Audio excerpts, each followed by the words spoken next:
Assalamualaikum warahmatullahi wabarakatuh. Bapak Ibu, saya Sigit Setiawadi. Hari ini tanggal 30 Januari 2020.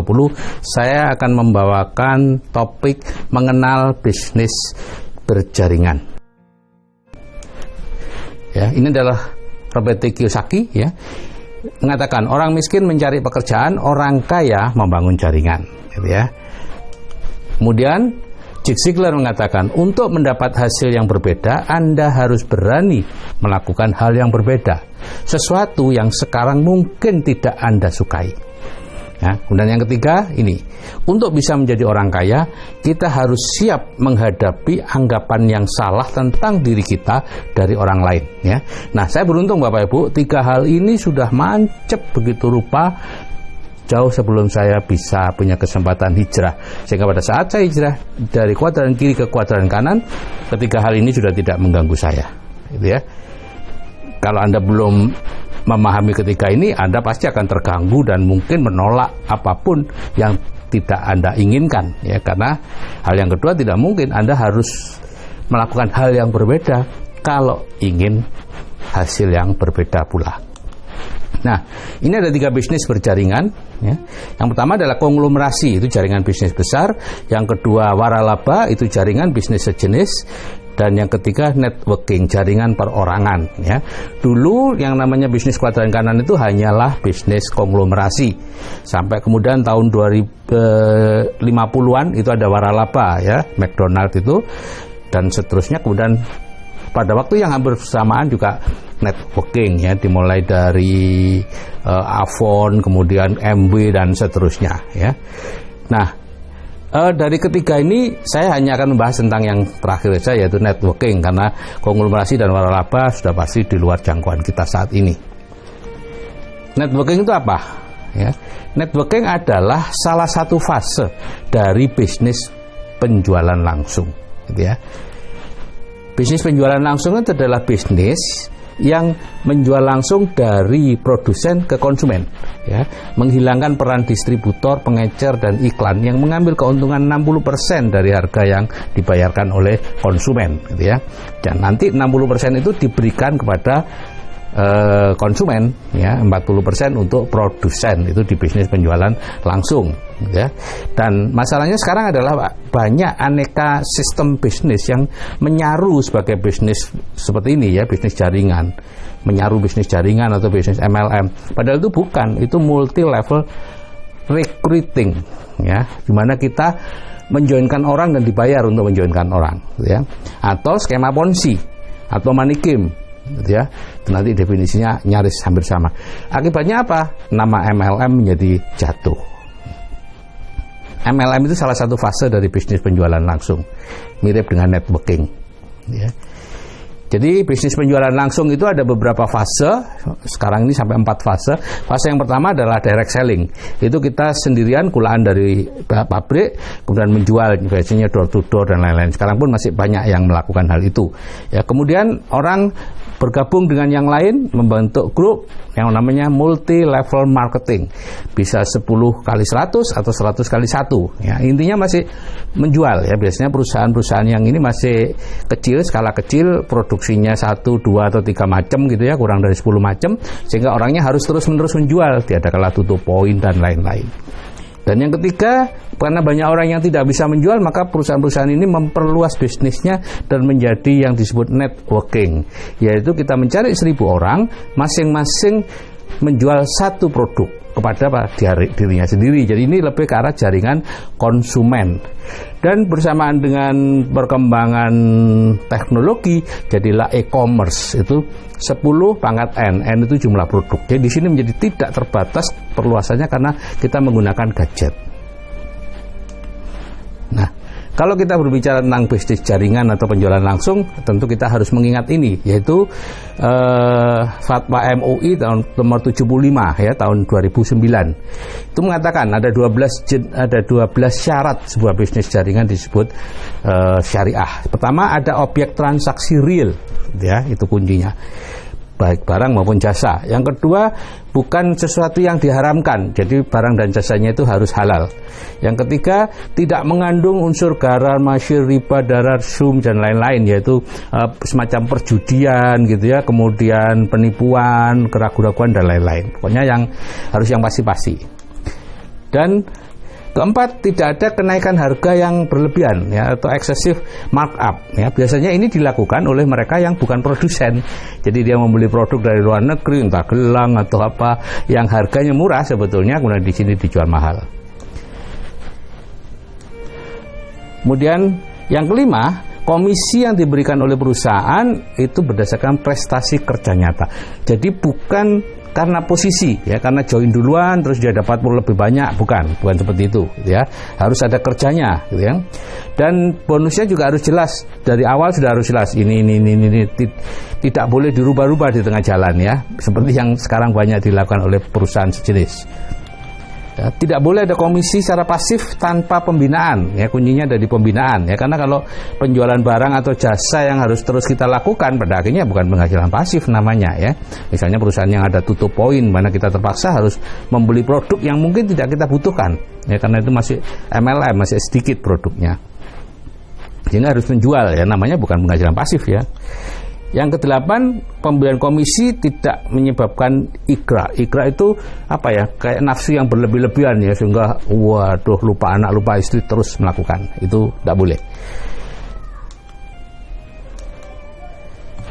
Tidak boleh ada eksploitasi atau ketidakadilan dalam pembagian bonus antara anggota yang pertama dengan anggota berikutnya, gitu ya. Jadi di sini tetap harus transparansi dan menganut filosofi siapa yang kerja lebih banyak, dia yang dapat lebih banyak, meskipun dia masuk belakangan. Ya. Sistem perekrutan keanggotaan, bentuk penghargaan dan lain-lain tidak mengandung unsur yang bertentangan dengan akidah, syariah, kultus, maksiat dan lain-lainnya. Itu penyelenggara acaranya ya.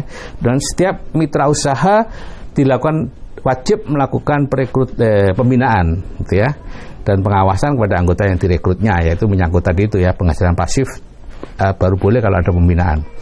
Tidak melakukan kegiatan money game. Jadi 12 unsur inilah yang membuat sebuah perusahaan disebut syariah atau tidak. Nah, yang disebut money game itu apa?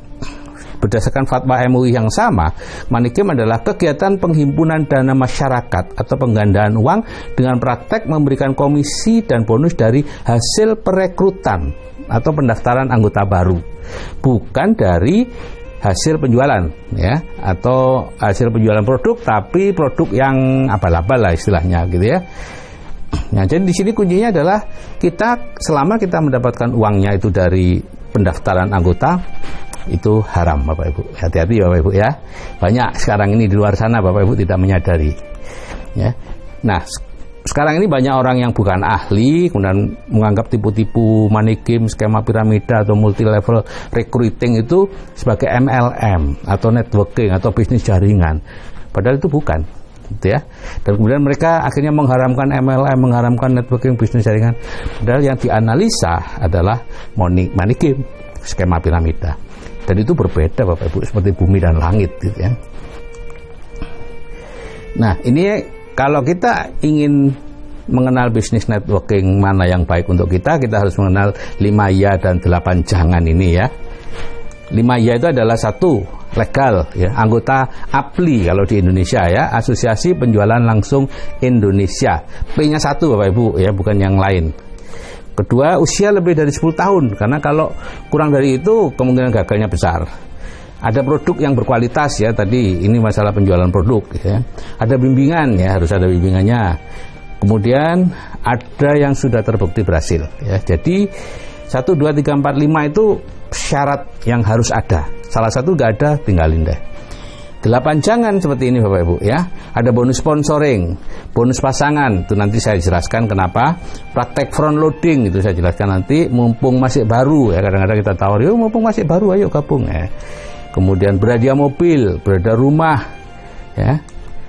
Investasi hasilnya besar, jauh melebihi akal sehat lah ya, katakanlah. Ada tutup poin, kemudian bisa ambil beberapa kafling atau investasi baru dan lain-lainnya. Kalau 8 ini ada 1 saja yang ada, maka saya sarankan untuk tidak memilih itu. Jadi strategi memilih bisnis networking ini adalah pertama, tentukan dulu ini halal apa haram ini bisnis ini ya. Dilihat ada produk bonus sponsoring enggak, bonus pasangan enggak, mumpung masih baru enggak, karena itu menyangkut dari fatwa MUI tahun 2009 tadi tentang money game, definisinya money game. Kemudian bisa ambil beberapa kafling, berarti membutuhkan pendaftaran baru dari anggota yang sudah lama, dan hasil besar jauh melebihi akal sehat, itu semuanya haram Bapak Ibu.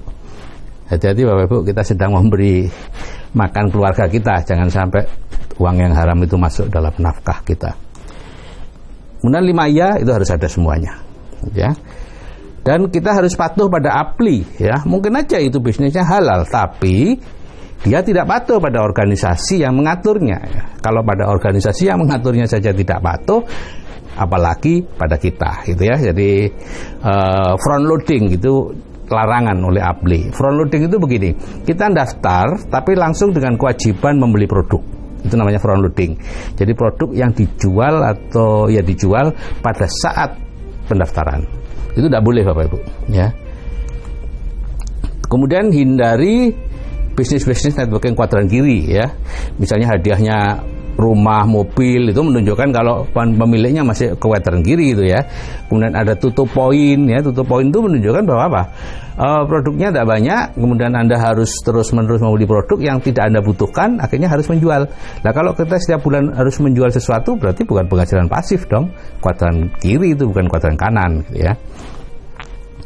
Nah, ini peringkat networking di Indonesia Bapak Ibu ya. Ini yang anggota APLI ya, Asosiasi Penjualan Langsung Indonesia. P-nya hanya 1 Bapak Ibu, ingat-ingat itu ya. Nah, peringkat dunianya di Indonesia yang ada ini 10 itu ya. Ini yang masuk dalam 100 besar dunia. Nomor 1 MW di Indonesia, nomor 1 di dunia juga nomor 1, 8,8 miliar US dollar. Kemudian yang nomor 2 di dunia sebetulnya Avon, tapi Avon tidak masuk ke Indonesia, jadi tidak saya cantumkan di sini. Yang di sini yang nomor 3 ya, Herbalife itu sebagai nomor kedua di sini. Kemudian Nuskin itu nomor 7, Tupperware itu nomor 9, yang Living nomor 10, Oriflame 11, DXN itu 15, Atomi itu nomor 20, Cosway 39, For Life 43. Ada satu lagi yang masuk dalam ya, saya lupa. Kebanyakan ini dari Amerika, tapi ada juga yang dari Korea ya. Ini. Jadi Bapak Ibu, kalau Anda bisa memilih bisnis networking yang benar dengan sistem bimbingan yang benar, langit batasnya. Tapi jika salah memilih, ya sudah, gitu ya. Kenapa? Bukan hanya masalah uangnya Bapak Ibu, tapi masalah halal haram dari yang kita lakukan, uang yang kita peroleh. Karena itu prinsipnya begini, Anda kan sekarang dalam posisi A ini, Anda tidak kepingin posisi A terus secara ekonomi ya. Anda ingin loncat ke B atau bahkan ke Z. Untuk bisa seperti itu, Anda harus merubah caranya. Kalau Anda tetap menggunakan cara-cara yang dulu, ya udah nggak akan berubah. Itu prinsip dari Zig Ziglar gitu ya. Jadi serahkan saja kepada mentor pemilihan bisnisnya dan lain-lain. Terserah mentor, itu yang saya lakukan dulu. Oke Bapak Ibu, saya akhiri. Assalamualaikum warahmatullahi wabarakatuh. Salam sukses dari saya, Sigit Setiawadi.